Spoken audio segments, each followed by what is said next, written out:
on, if we want to go live at 7, we've got to start at 6. Yeah, I'm learning that. The thing is, I was so prepared, but ultimately, second time's a charm. We are live here to chat about all the TV that we watched the past 2 weeks and maybe a little bit of the TV that we're about to watch here in a little bit with Love is Blind season finale reunion situation allegedly airs live. If you thought you saw us start this a moment ago, you did not. My cat knocked over my laptop. We came back from the dead. Kate and Carey, how are you guys? And do you bring me any news? Kate, you get to go first again. Uh, okay. So I'm good, enjoying the sunshine finally. And the only news I have is they've released movie posters for Harold and the Purple Crayon. Um, the childhood book, and it's going to be starring Zachary Levi as the young baby. So we will see what the creative direction is on that. Maybe the creative direction is like a commentary on men being giant babies. Present company excluded, of course. Carrie, do you I, bring me I any have news? well, I have so many questions about that, but I will save them for later, perhaps if we have time. Um, Okay. so the news that I have, I wouldn't necessarily call it news, but it's more of the news gossip variety. So, and I don't remember exactly what platform it was on, but so Stephen Amell had been making some comments about James Gunn and his announcements, as they were, about the things that he's planning to do in the DCU, and it's like basically Amell was like, "Hey, we're essentially tired of announcements. Just freaking do the thing. We want content, right?" And so I don't know if he was being tongue in cheek. I don't know if that's just sort of like his sort of sense of humor, but it came off as either, hey, this is just poking the bear sort of sense of humor, or dude, what are we talking about here? What are you doing here? So I don't know exactly what to make of it yet, but it's just interesting for some dude who may be wanting to, join the DCU someday as like an alt version Green Arrow. That doesn't seem to be the way to do it by basically saying, "Hey, you big head honcho guy, do something instead of talking about it." So whatever. On the flip side of that, James Gunn has had really interesting and positive things to say about Grant Gustin. So maybe perhaps down the line, we may see some version of Grant Gustin in the DCU in some form or fashion, as long as there is no reference to the show that we shall not name here, right? Never, never. Yeah. Never. So, yeah, that is the news as I know it. And other than that, it's a fantastic, lovely day, 70 degrees, sunshine, and it still is. And we're here. Yes, I'm so excited. We're here. We're back from the dead. Second time, around the sun. It's interesting with the Stephen Amell piece, and kind of how he's had a long history of it. It's either he's either at 0 or 100 when it comes to PR. He's either really excellent at PR, either for a show or for himself, or it's really flip the boat, throw the table against the wall type of stuff. So that will be interesting to see, because the piece of news I brought was that we're getting more teasers, more news about the new Suits spinoff that will be arriving, which is apparently starring Stephen Amell, for better or for worse. They have mentioned that some of the previous Suits cast will almost definitely be recurring on it. So maybe not just a little guest spot, but maybe, some presence on the show. So that's really exciting. It'll be interesting to see which Suits cast members. I think we know which Suits cast members it won't be, but we'll see which Suits cast members show up for that. I've made my peace since we last talked about it with the fact that I will be watching, and I'm just owning that. And it might be I'll be in a situation where I'm watching it, so y'all don't have to. And by y'all, I mean you, Kate and Carrie, but also anybody watching. I know Stormy was around. I got you covered. I will watch it and I will let you know what happens. Stormy, in fact, is in the chat. She says it's Stephen Amell. I'll lean into it's him putting his foot in his mouth. He does that a lot. She's excited for the Suits spinoff. She was excited for the Suits spinoff, but not anymore. Stormy, I'm gonna take one for the team. I will be watching it and I will be reporting on what happens. Well, This week, we do not have a new episode of Miss Scarlet and the Duke to discuss, and I am sad to report that we never will again. Just kidding. There may be more of Scarlet and the Duke, but we have. It was since we last spoke, right? Kate, tell me if I'm wrong. It was the day after. The day after, yeah, I really, yeah. Since we last spoke, the Duke is no more. William will not be returning to the show. It is just Miss Scarlet. Um, what are your thoughts on that? Let's play some funeral music. I think it's sad. It's gonna be definitely a shift. We did see the last two episodes without him in it, so it is a show that they can make Mhm. episodes for, but it does lose a lot of the heart at the center of it. Um, I know we kind of, as the group, discussed it kind of in DMs about what we thought would gonna be happening, and we all had some theories, and I'd be interested to see what plays out. But overall, I if I could have it my way, he would just stay and it'd be that. But we can't always get what we want. But I want to get what I Uh, want. I do, and I get what I want. I, I think my biggest issue is probably not the right word, right? But we've seen situations where characters leave a show after well-established characters get an opportunity and they leave or whatever the case may be. I mean, narratively within the show, I think the biggest disappointment is that we won't really get to see any sort of closure between Scarlet and the Duke, right? So it's and I don't know how they filmed the show. I don't know if it's a situation where they've had an opportunity to sort of do something, whether it's like a phone call or Mhm. whatever the case may be, where there is some sort of closure for the two. So it'll be incredibly interesting when they come back to sort of explain why this particular union, and I'm not saying like a union like a romantic union, just like these this these two characters, why one of them isn't going to be there anymore. I'm Yeah. really sort of interested to see how they navigate that. And so, yeah, I mean, it's disappointing, obviously, but it gives opportunities for other folks to step up, and we'll see what they do.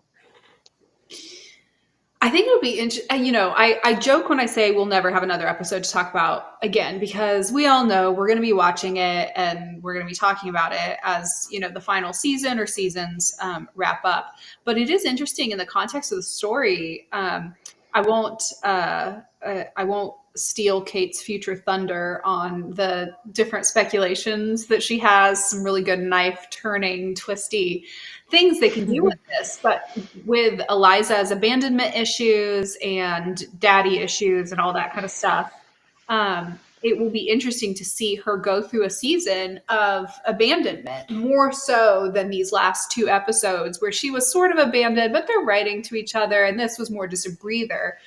With him being gone, whether it is death, which I don't think they're going to do for him, or whether it's he's staying in the States and they can't be, whatever the case may be, she's going to have to go through abandonment. And I think that will be really interesting to see how does she cope with that as a adult on a healing journey, I guess. I know that sounds very uh, therapy-ish, but yeah, I think it'll be interesting. But I'm sad that he's gone, and I'm sad that they didn't give us a true payoff before he left. The kiss was, especially, I think we all kind of didn't love the circumstances of how they wrote him leaving. I I almost maybe it'd be too soap opera-y, but I almost would have rather they got together and he died immediately or something like that if they had to write him off. Like wrap up that, give them this, brief moment to experience love, and then have some like soul crushing. Now that I say it, that might be too soap opera-y. I will leave it in the expert's hands, but I'm also an expert. Don't ever forget that.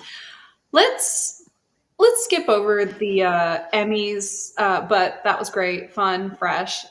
Let's talk about what else we watched this week. And dealer's choice. Which of you wants to go first?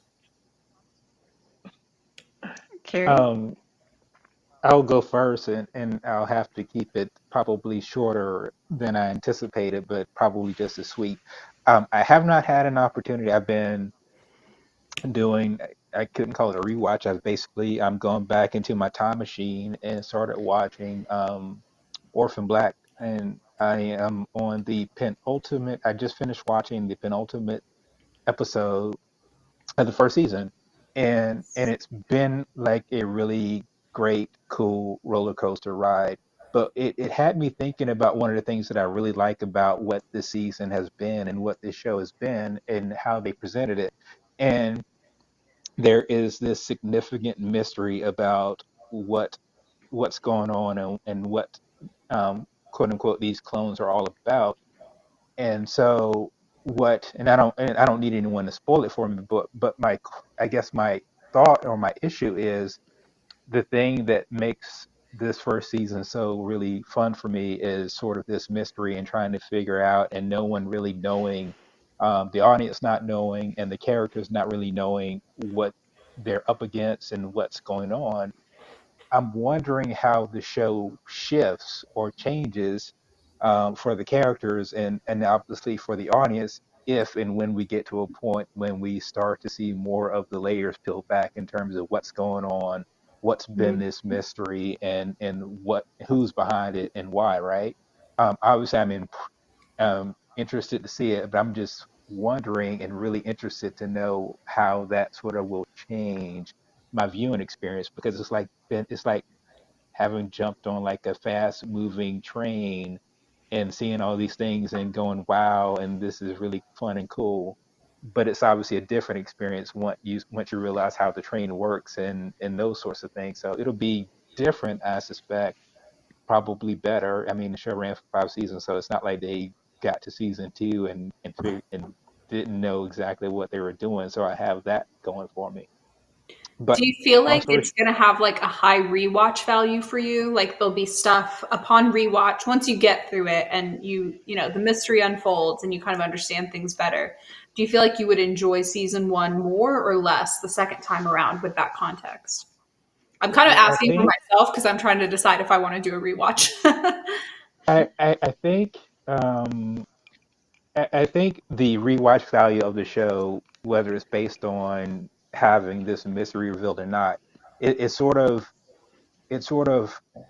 having an opportunity to sort of grow with the characters that we have seen introduced, and then sort of going back and seeing sort of the markers of who they are because obviously I mean for let's just be honest they all look the same, right, but they're not the same person. And so it having a the rewatch value for me would be going back and sort of picking up on the sort of idiosyncrasies that each of these characters have and what makes them who they are, um, and sort of being able to take that and then obviously seeing where they wind up and where they end up. So it has that rewatch value for me in that aspect. But it's like any show that's dealing with the mystery. Once the mystery is resolved, you sort of lose the energy that's created by that. But having the answer sort of helps you go back and look at the beginning and look and see what the questions were and where these characters were when we first was introduced to them. Hmm. And I think having the answer to that will sort of help color, where we found them in the very beginning and how they got or how they get to where they're going. So long story short, I think it will actually help the rewatch value, but just in all honesty, it's still a really cool and incredible adrenaline rush, and I like that. And I don't want to lose that even with the mystery being sort of solved, whether it's like a one mystery resolution dump or it's just sort of like, hey, here's a piece of it that helps you as a viewer understand what's going on, but it's not the end all, right? Hmm. Um, One of and the they things give I me found every gratifying about that storyline, the storylines that unfold over the course of all of Orphan Black, is that even though there's some mysteries that they play cards close to the chest and they'll be a while before as the viewer you understand everything. There's these micro storylines attached to individual clones, so you get some slight payoff, you get some wrap up of, okay, that wraps up this storyline for this person, and now we've got a new thing here or a new character there. So they breadcrumb you along the way where you do get some satisfaction at like season finales or key episodes or whatever, even if you're still, or I was at least, clueless about some of the stuff going on for the first couple seasons. Yeah, and to that point, it's like seeing how those characters deal with finding the answers to things that have been plaguing them for a long time, because that'll be interesting to see also. So, yeah, man, I've just been really digging this show, and I don't know for the life of me why I did not watch it when it initially came out. Right? It's so up your Yeah, alley. yeah, I don't know what happened. I don't know what happened, but it's been freaking fun. I will say this though, about the characters, and so Kira, right, the daughter in the show. Um, so I just watched the episode where she got, spoiler alert, got hit by the car, right? Mhm. I'm like, she was making. I mean, kids are going to be kids, and they make incredibly strange decisions on television shows because that's what they're there for. But to leave the house after her mom told her not to leave or go anywhere, to basically go with Helena, who she didn't know from Adam, who just, hey, I'm just gonna like walk out the house without telling anyone, and then we're gonna go have this conversation in the alley, and then I'm gonna go and walk across the street without looking both ways and get hit by a freaking car. I'm like, kids are gonna always kid in all these shows, right? But I'm like, she's not stupid. So why are you doing stupid things? That freaking blew my mind. It is always like the kid, that's like mature for their age and, usually really keeps it together and like kind of understands what's going on. They're gonna have a moment where suddenly they are not only dumb and stupid, they're like immature for their age and kind of like make up for all of it. So I think Yeah. that is what's going on there. Because Who, otherwise, who, she's pretty, she holds it together. She's got her wits about her for, you know, and I say that about her, but let's just be honest. Cosima has made some questionable decisions with her relationship with Delphine, mhm, even though the writing was on the wall with that. right. Um, let's see.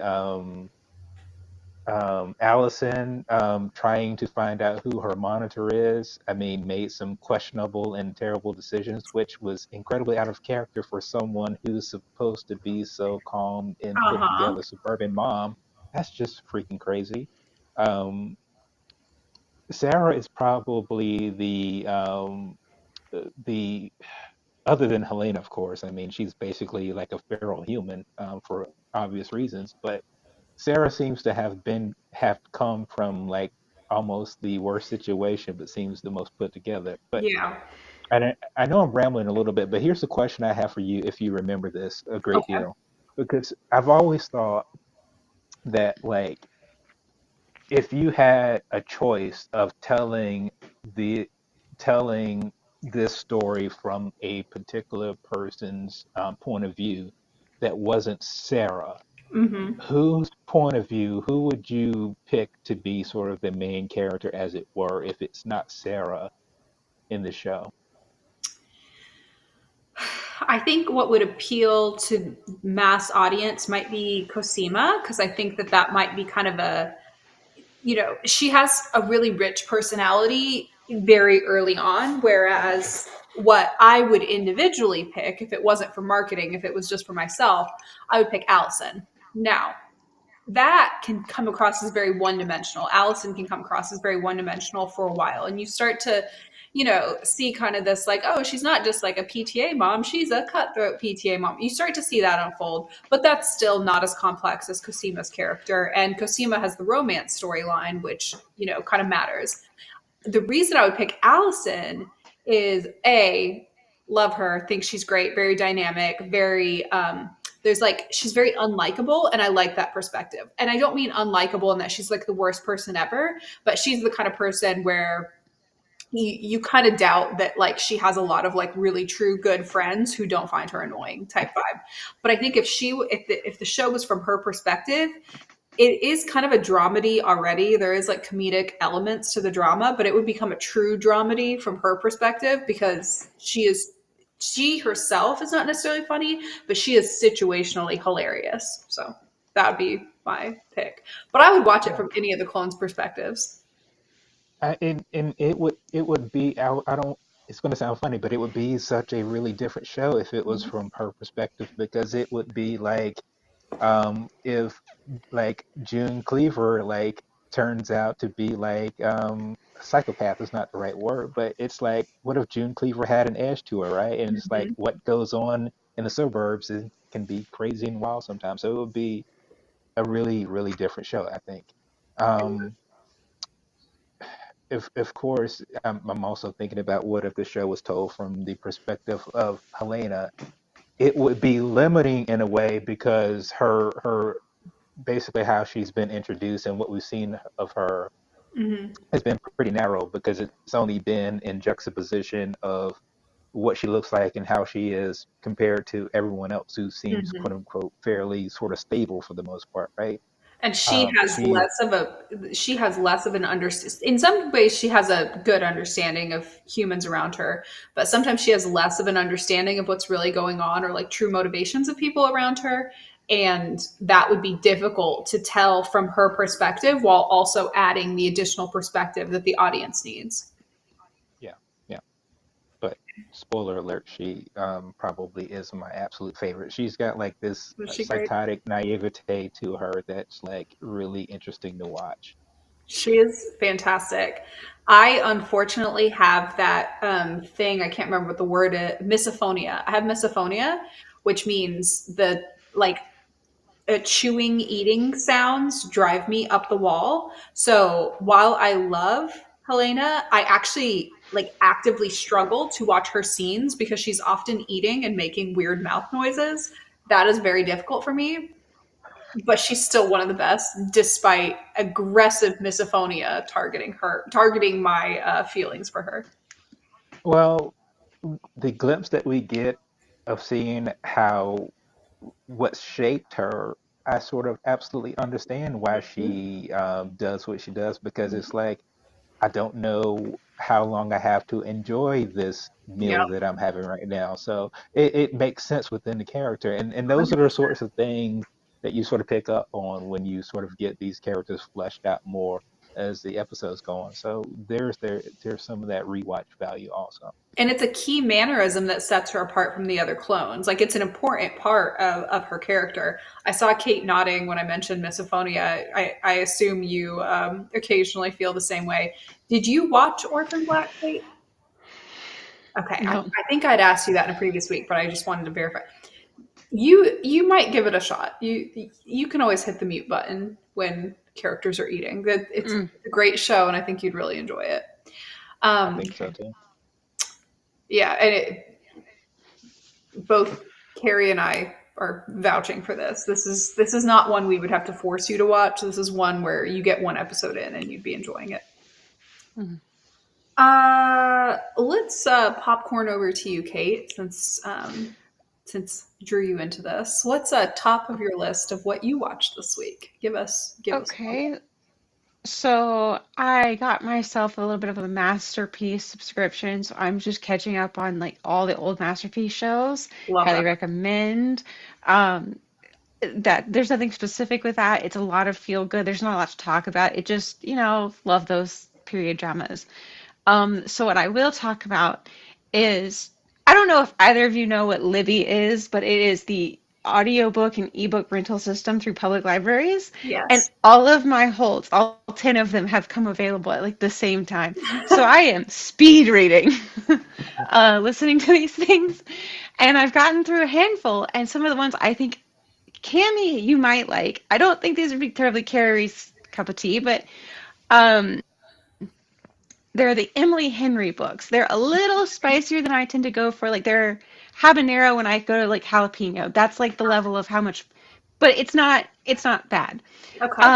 And they are all kind of romance rom-coms, very much rom-commy about people going on vacation or beat, like those are key elements that have to be in these books. Mhm. And so the first one I read was called Beach Read, and it follows two authors struggling to write their next novel. They actually come up to, you find out that they were high school or college rivals, Okay. and they actually had big crushes on each other, but like hated each other because they were each other's rival. They write different genres, and she has found out something about her family's past that's really thrown a wrench in her life's perspective, and it's really challenging her to be able to write rom-com stories herself.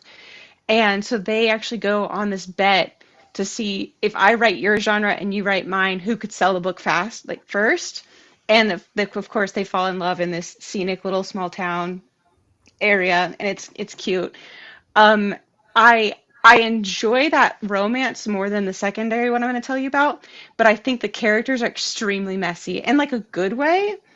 I enjoy them, but they are extremely messy and sometimes hard to root for. Mhm. Um, People You Meet on Vacation is a second book, and they are high school or no, college best friends that go on a vacation every summer together, Okay. and you see how their friendship kind of builds and builds and builds until one something happens one summer, and then they don't talk to each other for 2 years, Mm. and how they return to their friendship, like, and we finally figure out what happens kind of near the very end of the book. Um, it is very much friends to lovers. The issue a lot of times with friends to lovers falls into there's bits of they're in relationships with other people, and then it's dubious amounts of that kind of stuff, which I don't always love, which makes me kind of less endeared and a little more skeptical of the relationship. But I think those characters are so lovable and so much fun.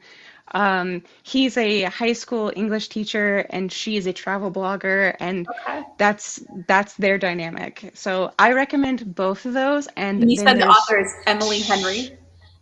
yes, and then there's two more books that I'm about to read, and then again a fifth one that's coming out in April. Okay. Well, it sounds like you have had a very healthy week of lots of reading and not too much television. I love that for you. I had an unhealthy week of all kinds of reality television, including, but not limited to, Love is Blind, as I already mentioned, I will, you guys might have self respect. I will be watching the live reunion later tonight, should it actually load. Married at First Sight, which ended with the second case of one of the men on the show leaving for one of the professionals slash producers.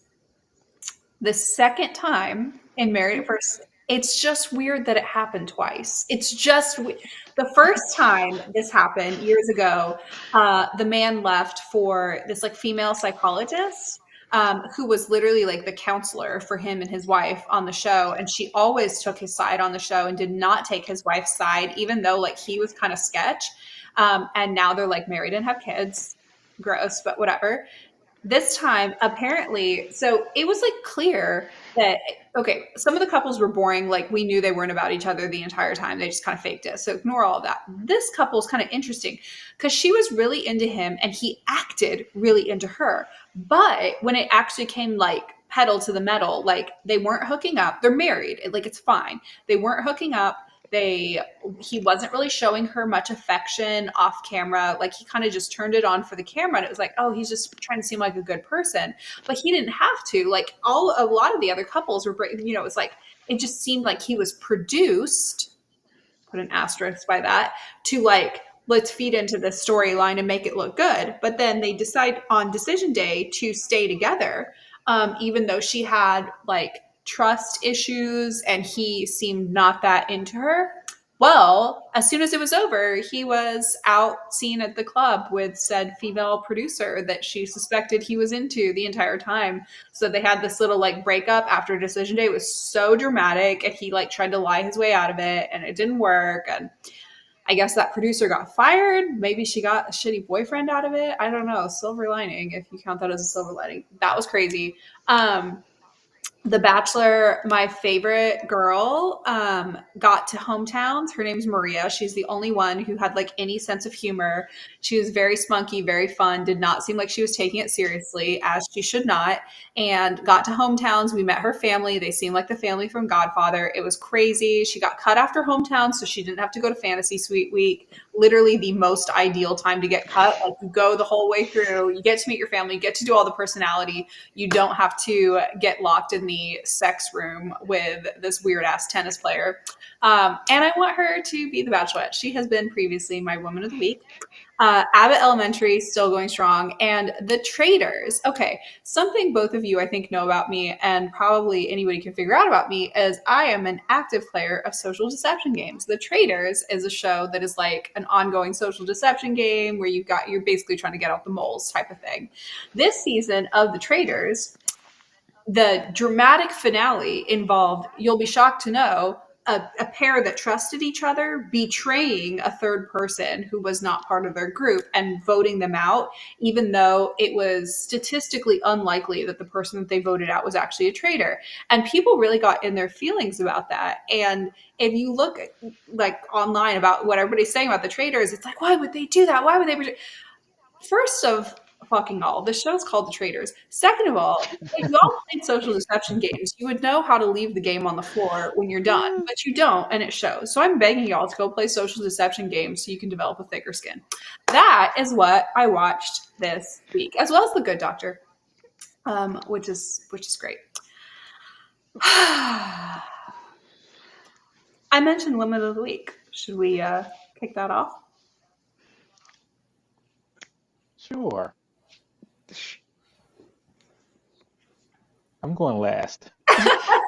Kate, you want to kick us off? Okay, I can go first.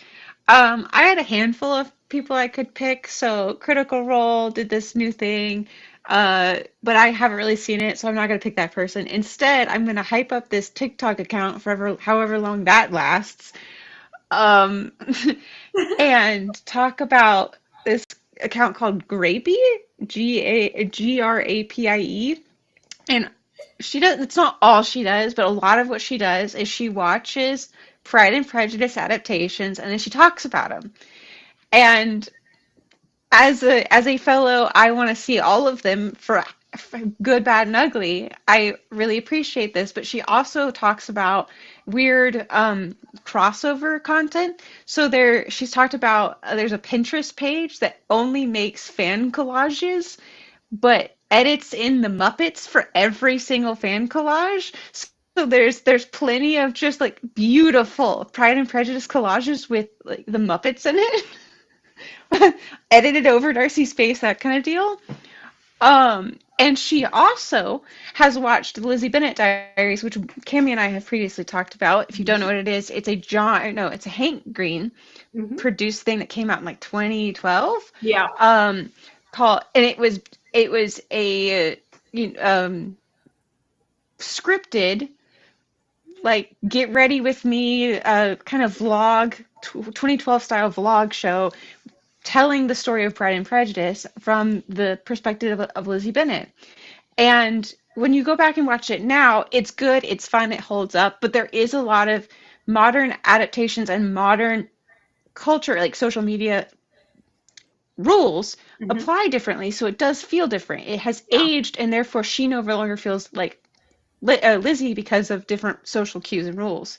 So this girl on TikTok has actually recreated what that would look like today and very, very specifically left out names.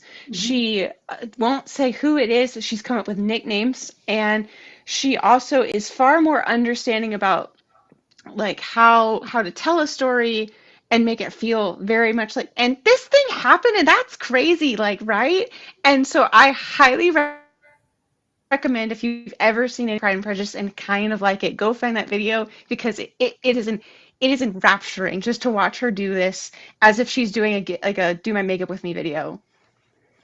It really truly, I cannot agree with Kate highly enough. Like it really truly captures what Jane Austen was going for in terms of the social structure and the commentary on certain things, and having kind of a flawed female character and where those flaws are, and it's fantastic. And I think that the story, the get ready with me story, to talk with me while I do my makeup, is actually a perfect setting in which to tell an Austinian story. That is sitting amongst your girlfriends gossiping is how those stories should be told. So lovely. I echo that as well. I have not seen as many of them as Kate, but I will get there. My woman of the week is Kate Middleton. Now, may she rest in peace, possibly. I don't know. So I'll try to keep this respectful because I don't want to speak ill of the maybe dead. When I say Kate Middleton is my woman of the week, I want to be clear that I mean Kate Middleton, the meme, and not Kate Middleton, the person, of whom I know nothing. But Kate Middleton, the meme, has been the most fantastic comedic gold to grace X, formerly Twitter, and all of social media in just so long.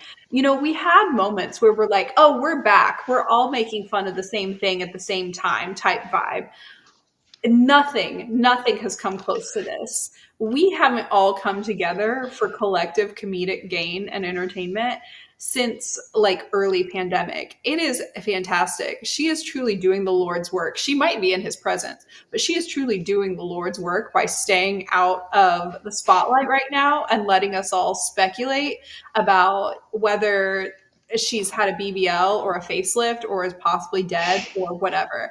I hope this doesn't come across as callous. I don't mean for it to be so. I'm just a Scorpio, but it has just been a true joy to open Twitter every morning and hear about some weird ass Photoshop picture of Kate without a mole that is appearing as Buckingham Palace tries to convince us that she is definitely still around and here and not just recovering from facelift scars. I'm going to give you guys have this opportunity to respond, share your theories, or drag me for being so callous about such a serious matter. So, you know me, whenever theories come out, I have to actually come up with like a legitimate one. So Yeah, I have a legitimate one, give me, which is like please. it's not fun, it's not sad. It's just like we knew she was going in for an abominable surgery that could literally be anything. Mhm. Um, I have a theory about what it is because she's like had such bad child births experiences that it's probably something to do with reproductive organs. Yep. And those are massive surgeries that can go poorly.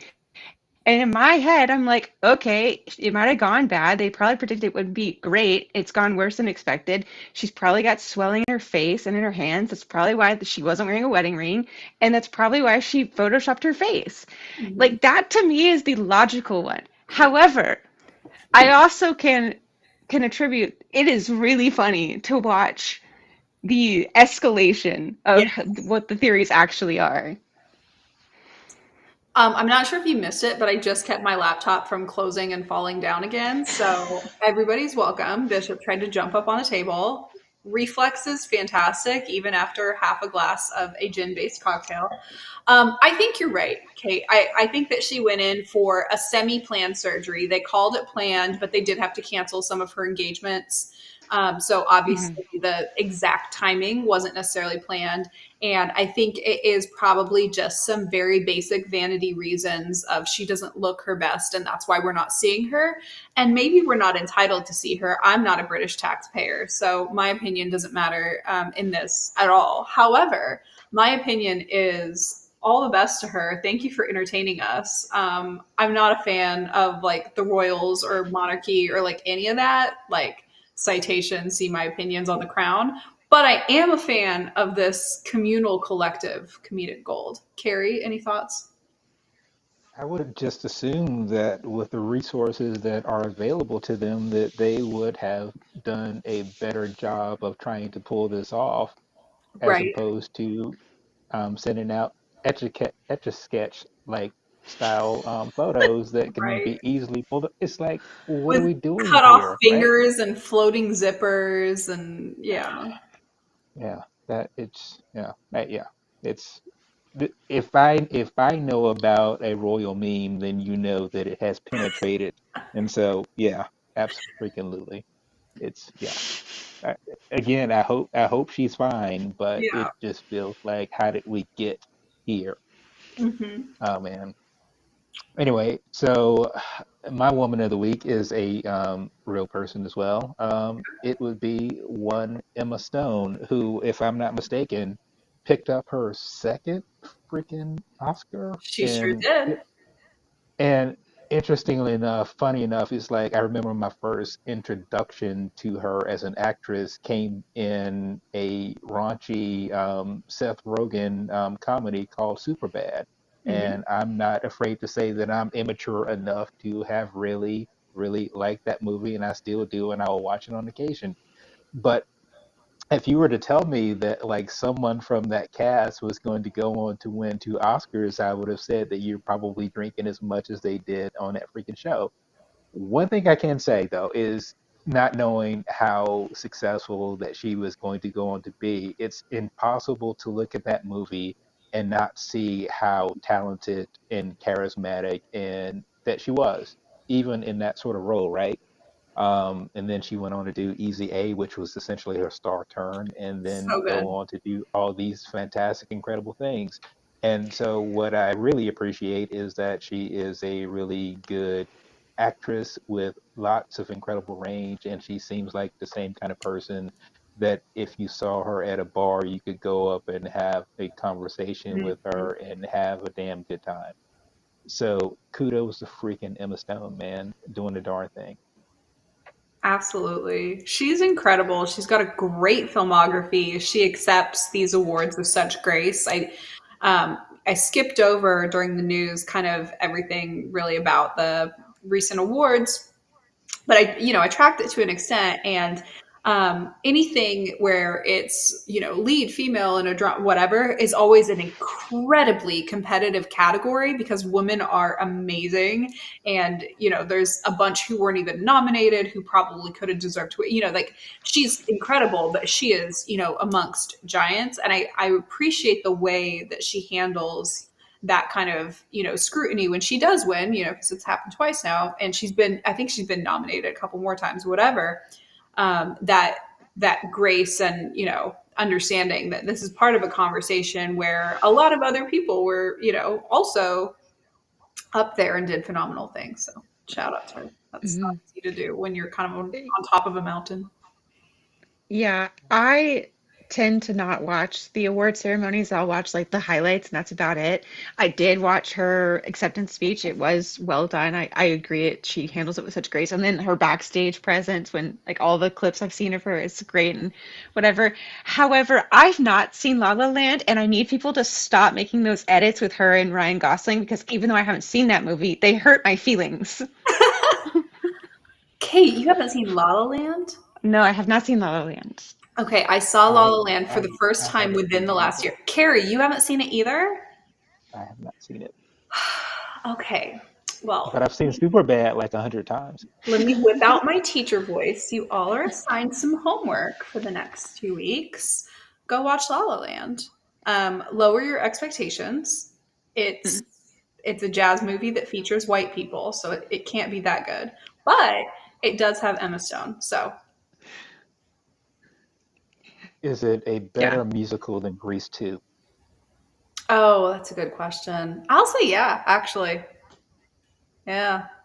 That's high praise. Yeah, You it's have unfortunately it's pretty good. Like there's so much about it to like how there's always a movie or whatever that's like it's really easy to hate. Like it's got that level of like corniness or that level of whatever that it sets itself up to be knocked out of the park. Despite all of that, it's still unfortunately very good. Like it's mm. adorable and sweet and lovely music and beautiful and like the whole 9 yards. I watched it wanting to hate it and I was like, unfortunately, I'm crying at the end. Like, here we are. Yeah, I haven't seen it. I've heard good things about it, but I'm not a musical person, so it was not on my radar to watch when it first came out and just haven't gotten back to seeing it. But I know who the main actors are and I do like them. And then I know the premise of the movie. I know like what the kind of the ending is because I've been on the internet. Hmm. So I know what the edits are alluding to, and it is good edits. And that's part of why I just brought it up because I thought it was funny that that's more of what I'm seeing Yeah. about the reaction anyway, is way more of just those than anything else. Yes. Well, I look forward to hearing what you think about it if you actually do your homework. If you just read the Cliff Notes summary, I will never know the difference. Thank you for staying on 7 minutes later and coming on an hour early and all of the above, just so that I can watch the Love is Blind reunion if it actually, works. Um, I look forward to chatting with you in a couple weeks about what you watch between now and then. Fantastic. Thanks for having a chat and a drink with me. Good night.